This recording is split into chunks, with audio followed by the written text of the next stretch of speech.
Assalamualaikum warahmatullahi wabarakatuh. Alhamdulillahillazi bini'matihi tatimmus shalihat. Asyhadu an la ilaha illallah wahdahu la syarikalah wa asyhadu anna Muhammadan abduhu wa rasuluh la nabiyya ba'dah. Allahumma salli ala Muhammadin wa ala alihi wa sahbihi ajma'in, amma ba'du. Para pemirsa dimanapun berada yang saya muliakan, kita bersyukur kepada Allah Subhanahu wa Ta'ala, bersolawat kepada Rasulullah. Allahumma salli ala Sayyidina Muhammad wa ala ali Sayyidina Muhammad. Bapak Ibu yang saya muliakan, pada pagi ini saya akan menyampaikan satu hadis Nabi dari Ibnu Abbas. An Ibnu Abbas an Nabi sallallahu alaihi wasallam qala arba'un min a'tihinna faqad a'tiya khairad dunya wal akhirah. Jadi dari Ibnu Abbas Rasulullah bersabda, ada 4 hal yang siapa saja yang diberikan kepadanya berarti dia memperoleh kebahagiaan dunia dan akhirat. Jadi kalau kita mau mendapat kebaikan dunia dan akhirat, ada 4 hal ini yang perlu kita laksanakan berdasarkan hadis Nabi ini. Yang pertama kata beliau adalah qalbun syakirun, hati yang selalu bersyukur. Kadang-kadang kita, disitulah persoalan kita. Kita tidak bersyukur atas nikmat yang Allah berikan kepada kita. Sudah banyak kita dapat nikmat, tapi kita tidak merasakan. Bahkan masih mengomel-ngomel juga lagi kepada Allah Subhanahu wa Ta'ala. Sedikit dapat nikmat, bersyukur. Apalagi mendapat nikmat banyak. Maka begitu banyaknya nikmat Allah itu, berulang-ulang kali Allah katakan di dalam surah Ar-Rahman, fabi ayyi ala'i rabbikuma tukazziban. Nikmat yang mana lagi yang engkau dustakan? Maka kita banyak-banyaklah bersyukur dengan mengucapkan alhamdulillahi rabbil alamin. Banyak-banyak kita mengucapkan alhamdulillah itu. Kadang-kadang kita dapat menerima, dikasih bantuan dari pemerintah, ngomel juga. Dikasih beras, berasnya katanya nggak bagus. Dikasih minyak, katanya minyaknya sudah macam-macam. Nah, itu namanya tidak bersyukur. Maka nikmati hidup itu dengan selalu banyak-banyak bersyukur. Apalagi kita sekarang sedang memperingati hari ulang tahun kemerdekaan kita yang ke-80. Nah, itu pantas kita syukuri. Negara-negara di Timur Tengah sekarang ini sedang tidak baik-baik saja, Bapak Ibu sekalian. Kita di Indonesia itu tenang, nyaman, alhamdulillah. Ya. Kita lihat di saudara kita di Palestina masih dibombardir oleh Israel, laknatullah itu. Hilang pula akal kita, jadi bagaimana pula menghadapi Israel ini lagi. Nggak ada sedikit pun rasa kasihannya. Ya, saya kadang-kadang melihat televisi itu, nengok berita tentang Palestina itu. Aduh, bukan main hancurnya rasanya hati saya, Pak Ibu sekalian, nengok penderitaan saudara-saudara kita di Palestina itu. Tapi bagaimana kita berbuat? Kita hanya bisa mengirim doa. Bantuan saja kita sekarang ini dapat dikirim hanya melalui lewat udara. Coba Bapak bayangkan. Nah, mereka perang setiap hari. Israel dengan Iran juga. Nah, sudah mulai pula kemarin. Di Asia Tenggara sudah ada pula perang antara Thailand dengan Kamboja. Alhamdulillah kita di Indonesia baik-baik saja, tidak ada hal seperti itu. Wajib kita syukuri. Ya, wajib kita syukuri. Dengan cara apa kita bersyukur?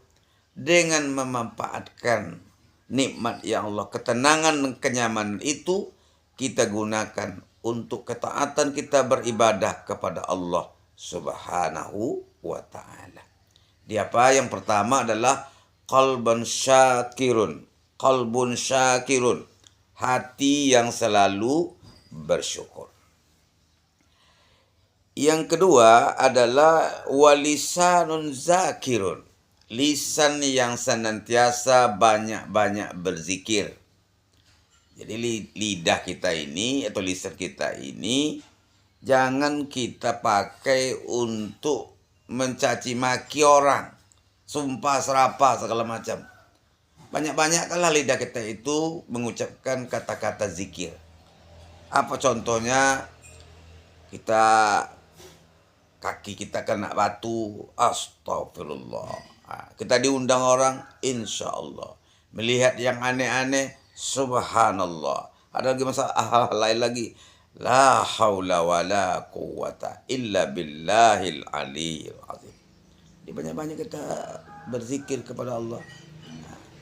Kita pergi kemana-mana bekerja, suami bekerja jauh, kadang-kadang resiko tinggi, naik tower pekerjaannya berat, baca zikir.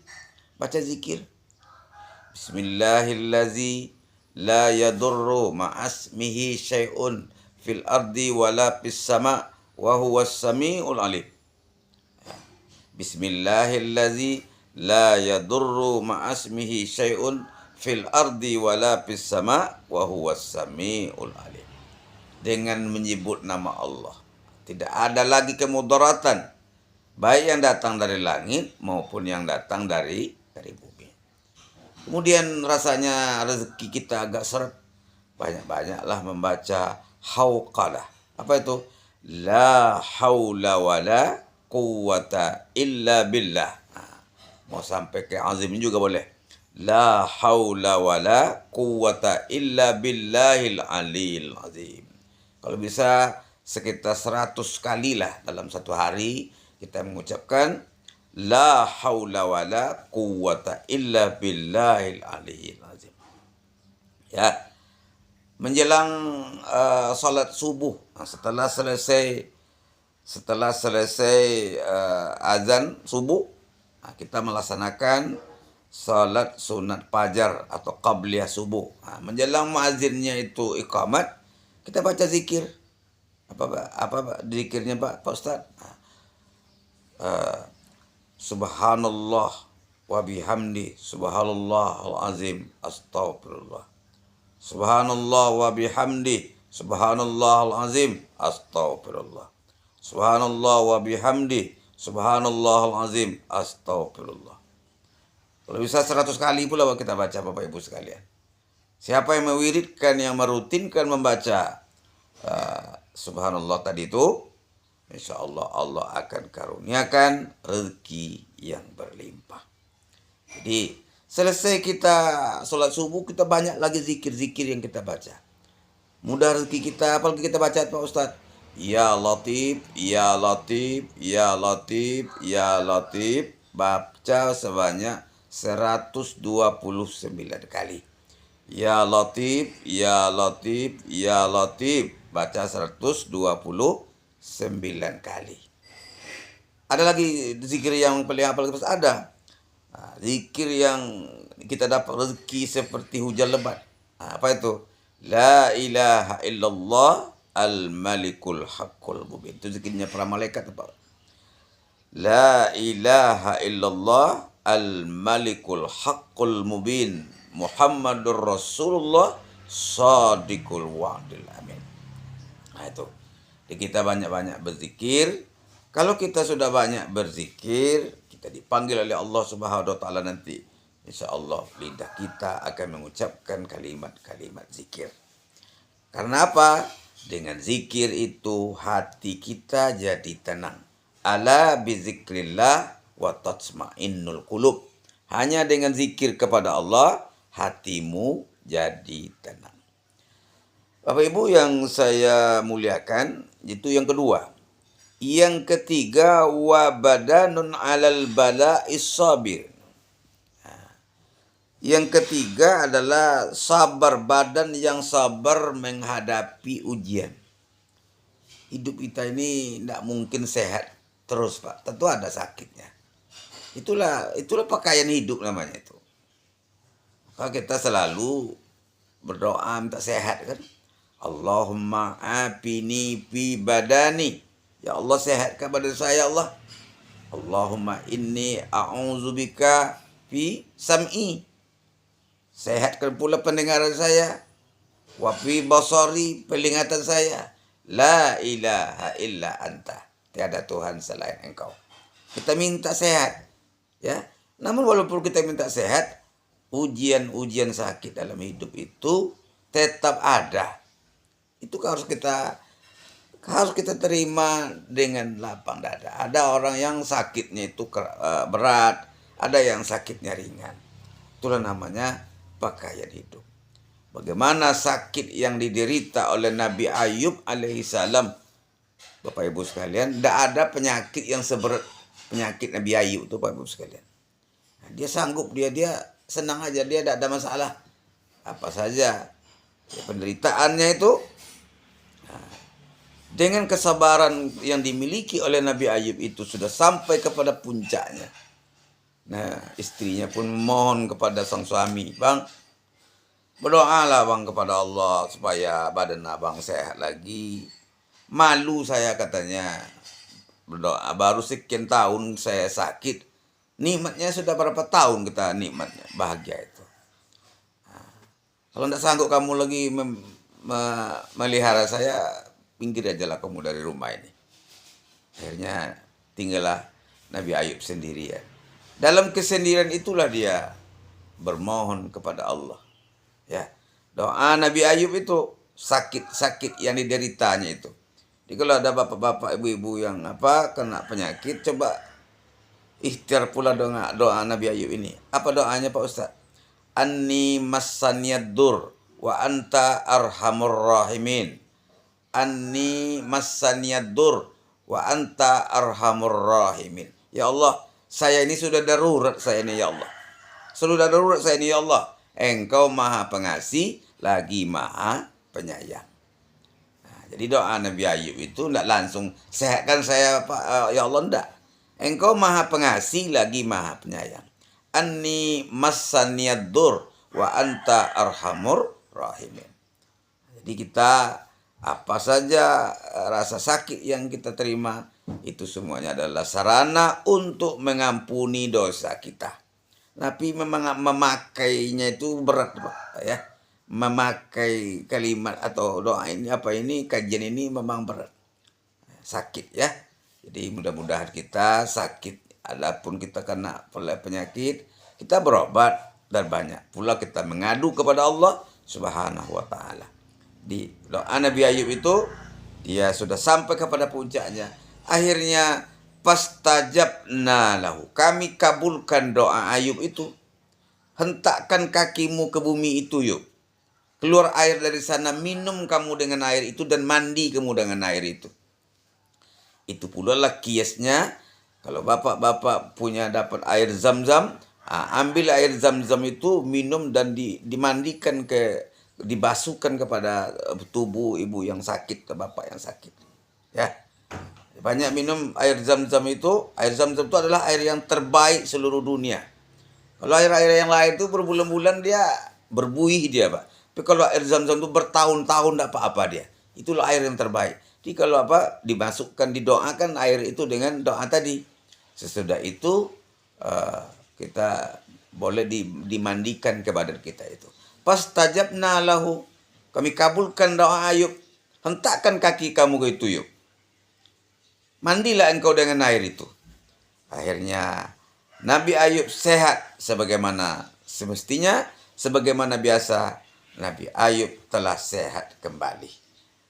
Jadi luluslah Nabi Ayub dari ujian kesabaran dengan penyakit yang dia derita.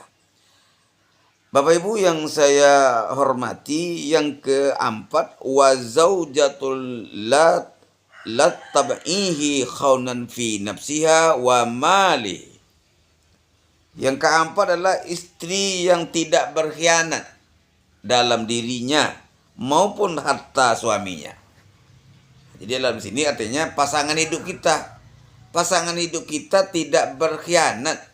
Kita sudah susah payah cari uang, rupanya sang pasangan kita sudah berbuat serong pula dengan yang lain. Nah, itu udah ada kebahagiaan gitu, Pak.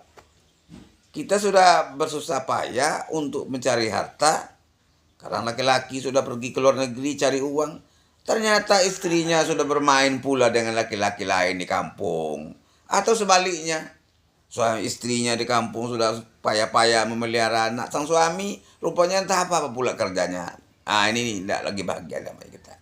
Jadi masing-masing kita menjaga diri, jangan sampai berbuat apa yang dinamakan orang sekarang dengan perselingkuhan. Jadi istri atau pasangan yang tidak berkhianat, tidak berkhianat. Nah, kalau sudah berkhianat itu sudah tamatlah riwayat rumah tangga itu. Itulah yang sekarang banyak terjadi, Bapak Ibu sekalian.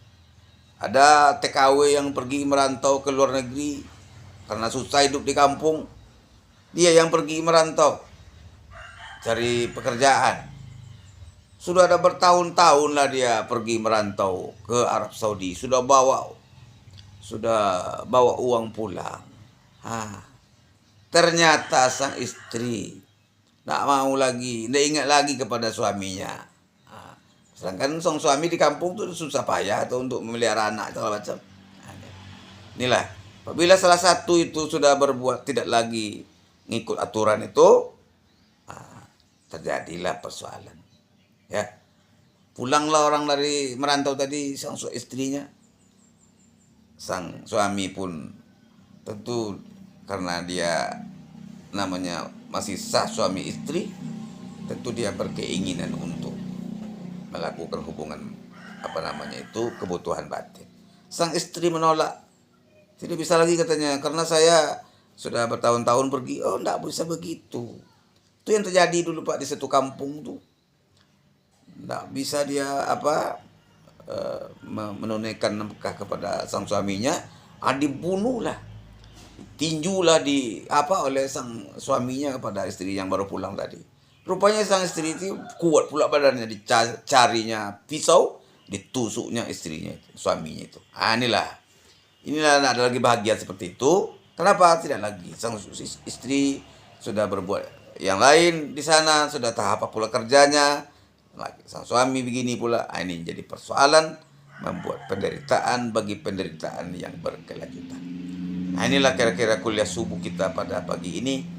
4 hal yang apabila kita miliki yang 4 itu, insya Allah hidup kita kebaikan dunia dan akhirat itu akan dapat kita miliki. Yang pertama, hati yang selalu bersyukur. Yang kedua, lisan yang selalu berzikir. Yang ketiga, badan yang selalu sabar atas penyakit-penyakit kita yang ada. Sabar kita menghadapi segala macam penyakit dalam hidup. Yang keempat, pasangan hidup kita atau istri kita yang tidak berkhianat di dalam melangsungkan kehidupan ini. Ini saja yang dapat saya sampaikan. Perbanyak maaf. Wassalamualaikum warahmatullahi wabarakatuh.